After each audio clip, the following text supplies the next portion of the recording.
এবারও মার্চের আগে বই পাচ্ছে না মাধ্যমিক পর্যায়ের প্রায় 1 কোটি শিক্ষার্থী। ষষ্ঠ থেকে অষ্টম শ্রেণীর বই ছাপার কাজ এখনও পর্যন্ত শুরুই করতে পারেনি সরকার। নির্ধারিত সময়ে বই না পেলে শিক্ষার্থীদের পাঠদান ব্যাহত হওয়ার পাশাপাশি মানসিক সমস্যাও ভোগার আশঙ্কা করছেন শিক্ষাবিদরা। তবে নির্ধারিত সময়ে বই দেওয়ার কথা জানিয়েছেন শিক্ষা উপদেষ্টা। ওবেদুল্লাহ মামুনের রিপোর্ট। বছরের প্রথম দিন নতুন বইয়ের ঘ্রাণ নেওয়া থেকে বঞ্চিত হবেন মাধ্যমিক পর্যায়ের শিক্ষার্থীরা। বছর জুড়ে প্রস্তুতি নেওয়ার পরও সময়মতো শিক্ষার্থীদের হাতে পাঠ্য বই তুলে দেওয়া নিয়ে সৃষ্টি হয়েছে অনিশ্চয়তা।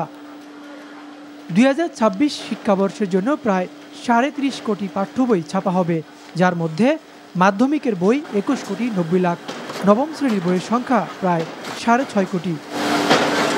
ষষ্ঠ শ্রেণীতে 4 কোটি 43 লাখ 17,509টি বই, সপ্তম শ্রেণীতে 4 কোটি 15 লাখ 84,692টি, অষ্টম শ্রেণীতে 4 কোটি 2 লাখ 34,698টি, আর নবম শ্রেণীর 5 কোটি 70 লাখ 68,028টি বই ছাপার কাজ চলমান রয়েছে। সাধারণত নভেম্বর ডিসেম্বর জুড়েই প্রেসগুলো ব্যস্ত থাকে গাইড বই ছাপানো নিয়ে। এর মধ্যে এবার যুক্ত হচ্ছে জাতীয় নির্বাচনের পোস্টার ছাপার বাড়তি কাজ। সবকিছু মিলে নির্ধারিত সময়ে বই ছাপানো চ্যালেঞ্জ বলছেন প্রেস মালিকরা।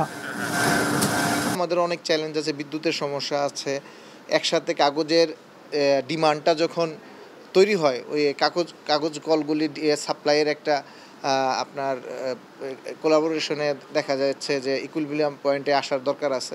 তবে কোনো চ্যালেঞ্জ মানতে নারাজ শিক্ষা উপদেষ্টা, বলছেন জানুয়ারির শুরুতেই বই পাবে শিক্ষার্থীরা।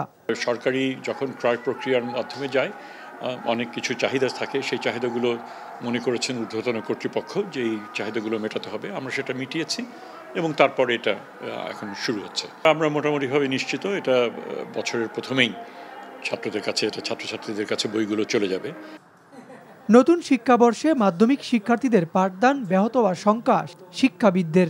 গত বছর তো আমরা দেখেছি যে বিটার এক্সপিরিয়েন্স, যে আমরা দেখেছি যে কোনো ভালো কাজ হয়নি বলেই কিন্তু বই পরে পেয়েছে, ভুলভ্রান্তি অনেক কিছু এসেছে। তো এই অভিজ্ঞতাটা আমরা কিন্তু গত 1 বছর আমরা কাজে লাগাইনি, তো যার কারণে কিন্তু শিক্ষার্থীরা ক্ষতিগ্রস্ত হয়েছে। নতুন শিক্ষাবর্ষ শুরু হতে 50 দিনের কম সময় রয়েছে, সেখানে কার্যাদেশ দেওয়া হয়নি ষষ্ঠ থেকে অষ্টম শ্রেণী পর্যন্ত বইয়ের। কবে এই নতুন বই ছাপা হবে আর কবেই বা তা ছাপার পরে শিক্ষার্থীদের হাতে পৌঁছানো হবে? প্রশ্ন হচ্ছে, দেরিতে বই ছাপানোর কারণে শিক্ষার্থীদের যে শিখন ঘাটতি হবে তার দায় কি নেবে ক্রয় সংক্রান্ত উপদেষ্টা পরিষদ বা NCTB? Obaidullah Mamun, NTV news, Dhaka.